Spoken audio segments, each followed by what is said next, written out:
여호수아 18장 1절에서 3절까지의 말씀입니다.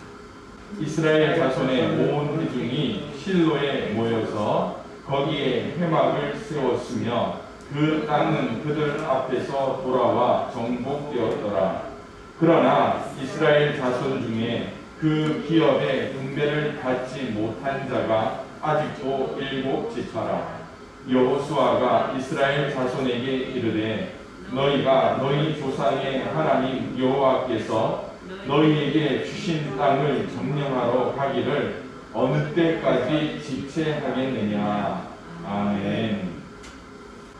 요즘 아이들이 겨울 방학 그리고 지금 현재로는 봄 방학을 보내고 있는데 집에서 아이들을 계속 보다 보니까요. 작년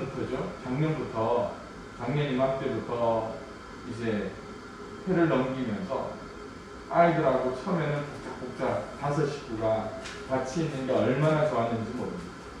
왜냐하면 5 식구가 같이 살면서도요, 긴 시간을 이렇게 함께 보낸 적이 별로 없었기 때문입니다.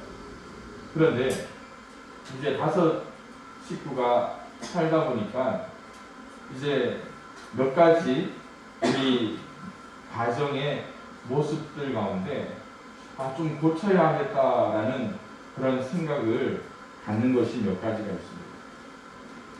방학이라는 것이 학생들의 그 생활의 균형을 깨뜨리는 그런 기간일 수 있잖아요. 그래서 아이들을 키우다 보니까 늦게 자고 또 늦게 자니까 또 어떻게 됩니까? 늦게 일어나고 이 생활이 반복되다 보니까 아이들은 아이들대로 균형이 깨지고 또 부모로서 자녀들이 그 생활을 지도하기 위해서 늘 잔소리만 하는 것이 제 일과가 되어버린 것 같습니다. 어떠한 공부를 할 때도 아이들에게 시간을 맞춰서 공부하라라고 합니다. 그런데 아이들이 제 얼굴을 보지 않으면 금세 딴짓을 할 때도 있습니다. 엄마가 아이들에게 자기가 준비한 물품들은 자기 스스로 정리하라라고 이야기합니다. 그러면 당장은 하는 것 같은데 엄마의 얼굴이 보이지 않으면 그냥 또 정리하지 않고 내버려 두는 그런 모습들을 보게 됩니다. 당장 해야 됨에도 그것을 지체하는 습관들이 우리 아이들에게 조금씩 생겨나는 것을 볼 때 조금은 속상함을 느끼게 됩니다. 농사를 하시는 우리 성도님들도 마찬가지일 겁니다. 많은 분들은 농사가 쉽게 여겨지시는 분들이 아마 있을 거예요. 물론 우리 교인들이 아니라 외부에서 농사하지 않는 분들이 그렇게 생각할 겁니다. 농사를 하더라도 한순간 그 일을 미루고 나면 또 어떻게 됩니까? 그 다음에 좀 더 무리해서라도 그 일을 채우고 마무리를 해야지 농사의 균형이 잡히는 것을 여러분들은 잘 알고 있기 때문에 그렇습니다. 신앙생활은 어떻습니까? 신앙생활, 물론 미룬다 해서 그것들이 표시 나지는 않을 겁니다. 그러나 지금 해야 할 우리의 신앙의 모습들이 있다면 그것을 행하지 않는다면 결국 지체함에 여러 가지 결과물들이 우리 속에 나타나게 될 것이라는 것이죠. 잠언 19장에 보면 게으름이 사람으로 깊이 잠들게 하나니라고 말씀하고 있습니다. 한번 멈칫하는 그것이 그 사람의 모든 생활의 리듬을 잠들게 한다. 늦춰지게 한다. 그 결과가 뭡니까? 태만한 사람은 줄일 것이다 라고 얘기합니다. 결국 그 지체하는 자에게는 열매가 없을 것이다 라고 말씀을 하고 있는 것이죠. 단순한 게으름이라면 재촉하면 되지만 어떠한 마음의 변화로 인하여서 지체할 경우에 그 결과물은 상상보다 더, 생각보다 더 놀랍게 우리에게 엄습할 수 있다는 것을 우리는 깨달아야 합니다. 약속의 땅 가나안에 들어온 이스라엘 백성에게도 어떠한 환경적인 요인, 심적인 요인을 통하여 하나님의 경고가 주어져 있는 것이 바로 오늘 우리가 읽은 여호수아 18장의 말씀이거든요. 여호수아는 하나님의 말씀에 따라서 각 지파에게 땅을 분배하게 됩니다. 그러나 분배받은 것을 온전히 소유하지 못하게 돼요. 하나님께서 주신 젖과 꿀이 흐르는 가나안 땅이라고 우리는 기억하지만 이스라엘 백성들은 어떠한 이유에서 그것을 완성짓지 못하고 매듭짓지 못한 모습으로 서 있는 것을 보게 됩니다. 그 땅에서 하나님은 평화를 누리고 그 땅에서 안식을 누리고 그 땅에서 하나님을 예배하는 삶을 살아야 되는데 그들의 매듭짓지 못한 그 과업으로 인하여 그들은 고생하고 있는 모습이에요. 그래서 오늘 여호수아가 하나님의 말씀 여호수아 18장 3절에서 너희가 어느 때까지 지체하겠냐? 너희가 어느 때까지 머물러 있느냐? 책망하며 도전하고 있는 것이죠. 하나님께서 우리에게 주시고자 하시는 그 선물이 뭡니까? 온전한 선물이에요. 하나님은 우리에게 단순한 그러한 구원만 허락하신 것이 아니에요. 우리의 삶의 평화를 통하여 더 풍성한 것을 허락하시는 겁니다. 능력의 삶, 그리고 승리의 삶, 생명력 넘치는 삶을 우리에게 약속해 주셨는데 우리의 삶의 연약함이 우리를 무기력하게 만들고 나태하게 만들고 게으르게 만들면서 하나님의 그 사명의 길 중간에 서서 어떻게 해요? 이만하면 됐다. 그러면서 더 이상 그 사명의 고지를 향해 나가지 못하는 것이 오늘 이스라엘 백성이라는 말이죠. 무엇이 그들의 발목을 잡고 있는가? 무엇이 그들에게 문제인가를 찾아볼 수가 있습니다. 그 첫 번째가 뭘까요? 바로 개인주의입니다. 개인주의. 18장 2절에서 하나님은 말씀하셔요. 12지파 중에 몇 개의 지파가 아직도 기업의 분배를 얻지 못했다고 말씀합니까? 땅을 차지하지 못한 7지파가 있다라고 말씀하고 있어요. 다시 말씀드리자면 가업을 마무리한 지파는 몇 개입니까? 5개 지파. 그리고 나머지 7지파는 약속의 땅에서 가나안 이방 족속을 몰아내지 못하고 그냥 스톱된 상황에 있다라는 것을 보게 됩니다. 여러분, 약속의 땅으로 주신 젖과 꿀이 흐르는 가나안 땅 18장 3절에 보면 너희에게 주신 땅이라고 말씀하고 있습니다. 너희에게 주신 땅이 아니에요. 너희 땅이 될 것이다 라는 게 아니에요. 뭐라고요? 너희 땅이에요. 내 땅이라는 말이죠. 이 은혜의 선물을 받지 못한 이스라엘의 7지파를 바라볼 때에 어떤 문제가 있을까요? 바로 합력하지 못하고 자기들의 과업의 완성 가운데 그냥 정체되어 있는 5개 지파와 7개 지파가 연합하지 못하는 모습이 그 속에 머물러 있다는 것입니다. 나머지 그들과 합력하여 함께 이방 족속과 대응했다면 얼마나 이 일을 쉽게 차지할 수 있을까를 우리는 생각하게 될 겁니다. 개인주의라는 것이 뭡니까? 개인 것, 개인. 여러분, 그게 나쁜 게 아닙니다. 그런데 이것이 어떠한 주의 해가지고 그 형태가 견고하게 굳어져 버린다. 여러분, 그게 사회적인 문제가 되는 것이죠. 하나님의 백성, 하나님의 공동체, 또한 더 나아가 교회의 분열, 그것이 무기력하게 만들고 있는 것 아닙니까?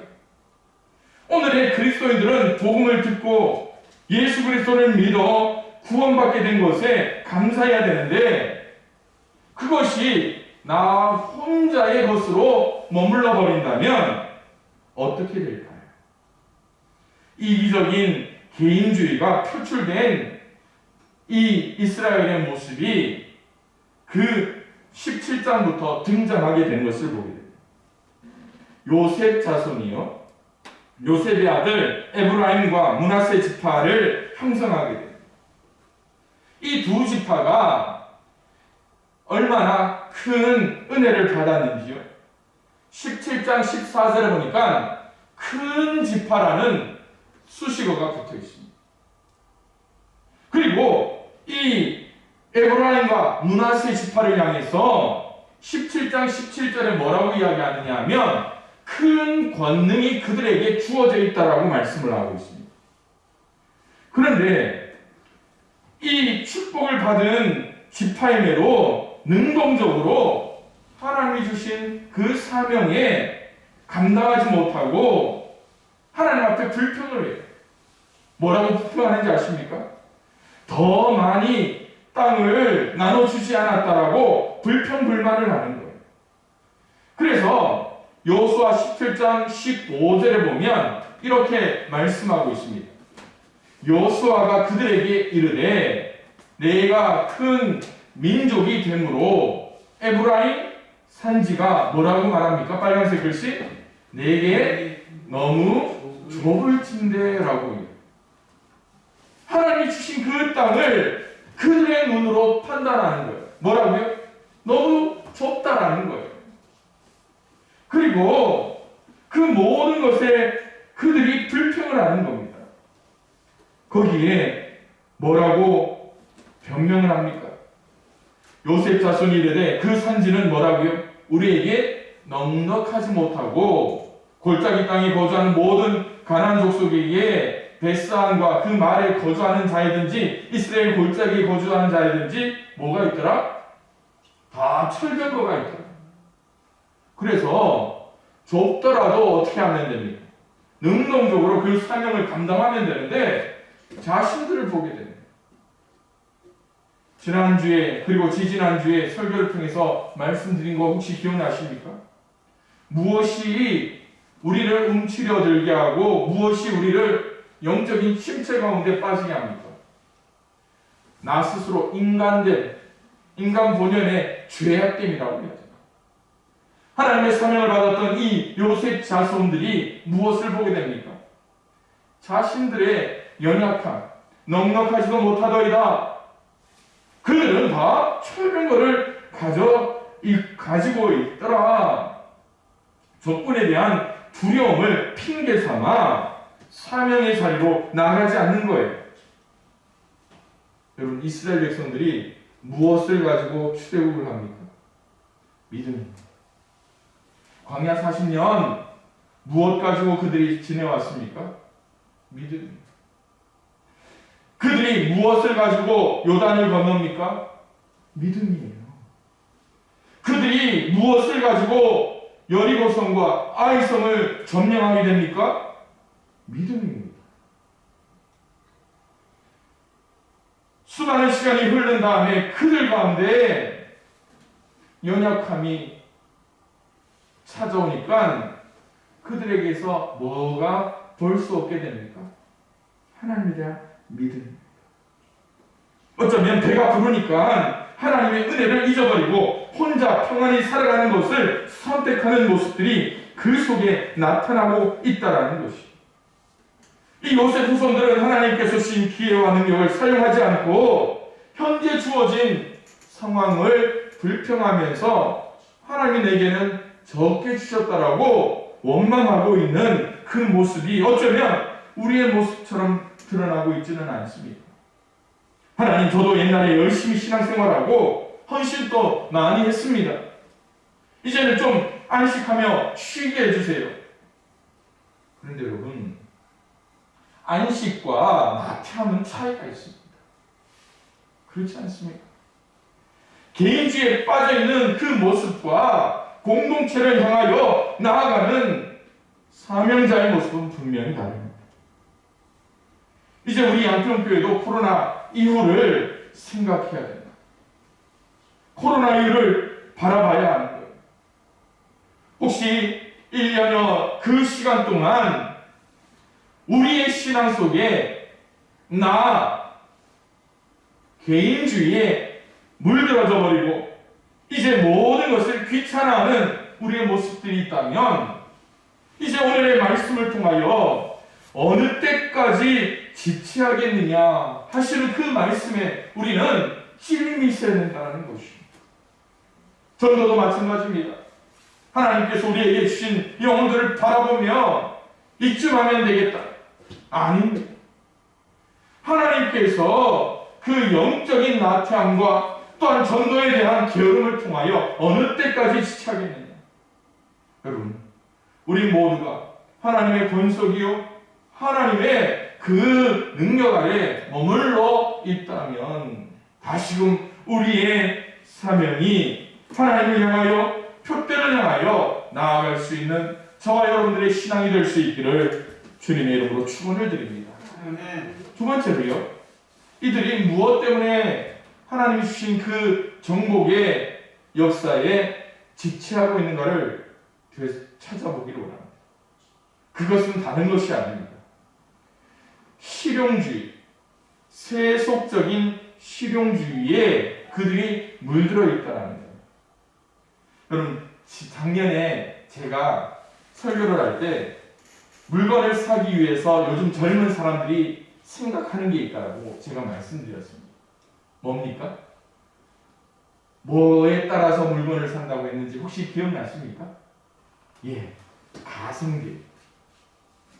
가격과 성능을 따져보고 좋은 메이커 아니더라도요, 가성비가 뛰어난 그것을 사는 게 오늘 사람들의 트렌드입니다. 이제 코로나19의 그 시간이 1년이 지나면서 이제 오늘날 많은 소비 계층의 그 트렌드가 가성비에서 좀 한 단계 또 넘어서는 것을 보게 돼요. 뭐냐면 혹시 당근마켓이라고 혹시 들어보신 분 있으십니까? 아마 여기 동네에는 당근마켓이라는 것을 잘 활용하는 분들이 없는데요. 이 대도시의 젊은 사람들은 이 당근마켓이라는 것을 통해서 그 지역 안에서 자기가 가지고 있는 물건들을 자유롭게 판매하고 남이 쓰다가 팔려고 내놓은 것도 나한테 필요하면 어떻게 할까요? 저렴한 가격으로 사서 사용하는 공유의 개념이 이제 젊은 사람들 중에 많이 보편화되고 있는 것을 보게 됩니다. 소비 패턴도요, 이만큼 실용적으로 나한테 필요 없으면 과감하게 처분하고 나한테 필요하다 그러면 어떻게 할까요? 쓸 것이 아니더라도 나한테 필요한 것은 사용하는 거예요. 어쩌면 이 당근마켓보다 우리 교회 안에 있는 아나바다 장터를 통해서 공유를 우리는 실천하고 있잖아요. 그런데 여기에서 이야기하고 있는 세속적 실용주의가 문제가 됩니다. 무엇이 세속적인 실용주의입니다? 내게 달면 삼키고 쓰면 뱉어버리는, 어쩌면 신앙 안에서 나한테 좋다 하면 아멘 하면서 아니다 하면 그것을 과감하게 뱉어버리는 그런 모습들이 우리 가운데 생겨날 수 있다. 그렇다면 어떤 일을 결정할 때에 여러분들의 기준이 무엇인가를 한번 생각해 보셔야 돼요. 많은 사람들은 일을 결정할 때에 나한테 득이 될까 손해가 될까를 생각할 겁니다. 그런데 좀 더 지위가 있거나 또 위치가 있는 분들은 어떠한 명분을 찾게 되는 것이죠. 그리고 실제적으로 내게 어떻게 이것들이 작용될 것인가를 생각하게 되는 겁니다. 인격과 때로는 명예보다 나에게 이익이 된다면 그것을 행동에 옮기는 세상적인 가치가 오늘날 뉴스를 통해 보면 얼마나 많이 등장하고 있는가 우리는 생각할 수가 있습니다.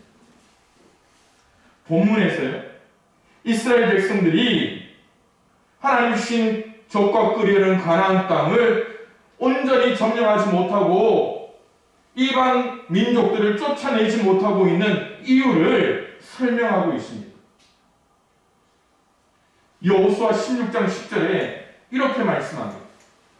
그들이 게셀에 거주하는 가나안 족속을 쫓아내지 아니하였으므로 가나안 족속이 오늘까지 에브라임 가운데 거주하며 뭐 한다고요? 노역하는 종이 되니라 라고 말씀합니다. 그들이 젖과 끓이는 가나안 땅에 하나님의 축복을 삼아 들어갔는데 축복이 되기 위해서는 순종이라는 것이 동반되어져야 되는 거예요.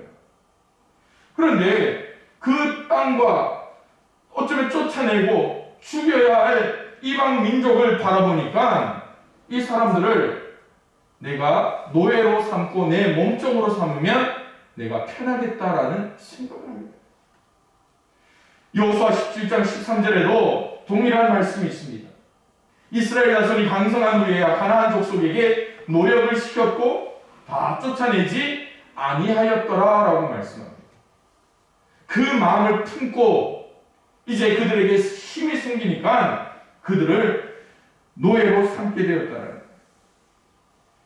하나님께서 이미 약속의 땅을 향하여 주신 말씀이 있습니다.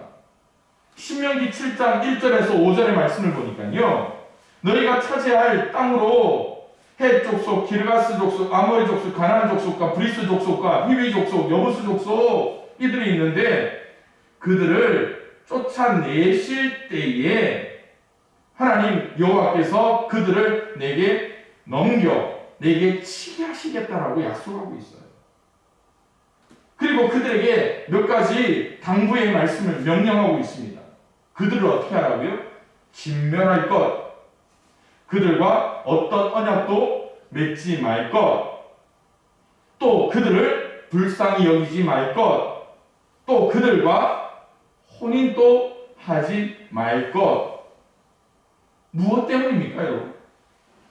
그것은요, 그들이 그곳에 있을 때에 그들의 유혹 가운데 선민 이스라엘이 하나님을 섬기지 않고 이방 신들을 섬기게 될 것을 하나님은 알고 있었다는 거예요. 어떠한 타협도 어떠한 강렬함도 그들이 품어서 안 된다라는 것을 말씀하고 있습니다. 그러나 이스라엘 백성들은 그들을 부려먹기 위해 쫓아내지 않고 죽이지 않았다는 거예요. 세속적인 실용주의의 결과가 어떻게 될까요? 이스라엘 백성들이 우상 숭배에 빠지게 돼요. 그들과 함께 있었던 가나안 백성들이 바로 그들을 이스라엘 백성을 넘어지게 하는 거예요. 그들의 가시가 돼요. 이게 이들의 모습밖에 없을까요? 사무엘상 15장에 보면요, 사무엘이 사울에 가서 기름 부어 왕으로 삼고 나서 이렇게 말씀합니다. 여호와의 말씀을 들으소서라고 친히 당부를 해요. 이후에 어떤 일이 있느냐? 아말렉이 이스라엘을 쳐들어옵니다. 그의 아각 왕이 그 선봉에 섰을 때에 사울 왕이 이 아각을 붙잡고 전쟁에서 승리하게 되죠. 하나님의 명령이 무엇인지 아십니까? 모든 자들을 죽이고 모든 육축을 죽이라고 말씀합니다. 그런데 이 사울 왕이 어떤 선택을 하는지 15장 9절을 보면 이렇게 말씀합니다. 사울과 백성이 아각과 그의 양과 소의 가장 좋은 것 또는 기름진 것과 어린 양과 모든 좋은 것을 남기고 진멸하기를 즐겨 아니하였다라고 말씀합니다. 그런데 그 마지막 부분이 뭐라고 합니까? 가치 없고 하찮은 것은 진멸하니. 이게 누구의 판단입니까? 누구의 판단입니까? 여러분, 하나님을 안 믿는 사람도 이걸 판단할 수가 있다니까요. 하나님을 믿지 않는 사람도 좋고 그름을 판단할 줄 안다니까요. 그러나 하나님의 보시기에 하나님의 명령은 뭡니까? 좋은 것도 죽이라고 말씀합니다. 기름진 것도 죽이라는 거예요. 어린 양도 죽이라는 거예요. 좋은 것도 죽이라는 거예요. 사울이 어떤 핑계를 대는지 아십니까? 21절에 보면 여호와 하나님께 뭐 하려고? 제사하려고. 그들 가운데 젖어있는 그들의 신앙 안에 물들어져 있는 세속적인 실용주의가 하나님 핑계를 댄다는 거예요. 그런데 하나님은 이 상황 속에 어떻게 말씀하시는지 아십니까? 하나님이 사울을 왕으로 세우신 것을 후회하시며라고 말씀합니다. 인간의 실용주의, 다시 말씀드리면 내 필요라는 것, 내 필요에 따라 앞서 말씀드린 대로 달면 삼키고 취하며 쓰면 뱉어버리는 것이 내 필요예요. 신앙이라는 게 뭡니까? 내 필요입니까? 하나님의 필요입니까? 신앙이라는 것 우리가 착각하는데요, 내 필요라고 생각할 수 있습니다. 아닙니다. 하나님이 왜 우리를 구원의 자리로 인도하셨는지 아십니까? 하나님이 우리를 필요로 했기 때문에. 하나님의 말씀에 결국 순종해야 되는 거예요. 지난 주일 사도 바울의 고난에 대해 말씀드리며 그의 양력에 대해 말씀을 드렸습니다. 아마 여러분들도 잘 압니다. 그러나 이 사도 바울의 양력을 여러분들 많이 기억하고 있을 거예요. 그런데 사도 바울은 하나님의 필요에 따라 이 모든 그의 과거 양력을 어떻게 합니까? 빨간색 글씨 많이 읽어볼까요? 시작. 배설물로 여겼다. 배설물로 여기는 것, 그것이 어쩌면 예수 그리스도를 얻기 위해 내가 필요하는 실용주의를 포기하는 것, 그것이 우리의 모습이어야 된다. 몇 해 전에 한국 영화 중에 유행했던 대사가 하나 있습니다. 무엇이 중요한지, 무엇이 중요한지 우리가 판단할 수 있습니까? 있다면 하나님의 기준이 되어야 된다는 거예요. 하나님의 말씀에 불순종하고서라도 자기의 이익에 따라가는 생활 방식, 이게 좋을 것 같지만 여러분, 아이성 전투에서 그들은 실패하고 갑니다. 무엇 때문에요? 아만의 범죄 때문이잖아요. 한 사람의 이 세속적인 마음으로 인하여 공동체가 넘어지고 공동체가 무기력하게 패배하게 되는 거예요. 하나님이 원하시는 신앙이 뭡니까? 하나님 앞에서 바로 서는 거예요. 사람 앞에 또한 정직하게 설 수 있는 것이 하나님의 뜻입니다. 그럴 때 하나님의 나라와 의를 구하게 되는 그러한 삶이라는 것이에요. 오늘 이 여호수아에게 주신 그 말씀 어느 때까지 지켜야 되냐? 여러분에게 있는 개인주의가 있습니까? 여러분 가운데 있는 세속적인 실용주의가 있습니까? 그것을 십자가 앞에 내려놓을 수 있는 저와 여러분들이 될 수 있기를 주님의 이름으로 축원을 드립니다. 마지막으로 우리를 지체케 하는 것이 있습니다. 그것이 무엇인가? 바로 영적인 혼합주의입니다. 혼합주의라는 것은요, 서로 반대되는 신앙적인 요소를 융합시켜서 새로운 형태의 신앙 체계를 만들어 놓는 거예요. 여러분, 음식을 할 때도 어떻습니까? 매울 것 같으면, 짤 것 같으면 어떻게 합니까? 반대되는 것을 섞어서 그것을 중화시킵니다. 신앙생활이 어떻습니까? 신앙생활 속에서 우리가 혼합주의가 된다는 것, 술에 술 탄 듯, 물에 물 탄 듯, 그렇게 나아갈 거다. 우리는 신천지와 같은 그러한 이단들을 통하여서 큰 몸살을 앓았습니다. 그들의 모습을 한번 보십시오. 예배 때 우리가 부르는 찬송가를 그대로 부릅니다. 우리가 부르는 복음성가를 그대로 부릅니다. 우리가 보는 성경을 그들도 봅니다. 어떻게 볼까요? 교묘하게 바꿔서, 가사를 바꿔서, 말씀의 뜻을 바꿔서 그들은 봅니다. 종교만 혼합될까요? 아닙니다. 개개인의 신앙 속에서도 얼마나 많은 혼합주의가 생겨나고 있는가를 우리는 되돌아볼 수 있어야 돼요. 제일 큰 게 뭡니까? 하나님을 믿는 신앙 안에서 하나님이 주인 되지 못하는 내가 주인된 나의 그 우상화가 혼합되는 것도 많이 있잖아요. 여호수아 17장 13절에 앞서 말씀드린 대로 여러분 보십시오. 이스라엘 자손이 강성한 후에야 가나안 족속에게 노역을 시켰고 다 쫓아내지 아니하였다. 쫓아내지 않았다는 것이 어떤 의미입니까? 그들이 강성할 때는 그들에게 노역을 시켰지만 그들의 힘이 약할 때는 어땠습니까? 이방 족속의 영향 아래 살 수밖에 없었다는 겁니다. 가나안 족속이 숨긴 우상을 그들도 숭배하게 되는 겁니다.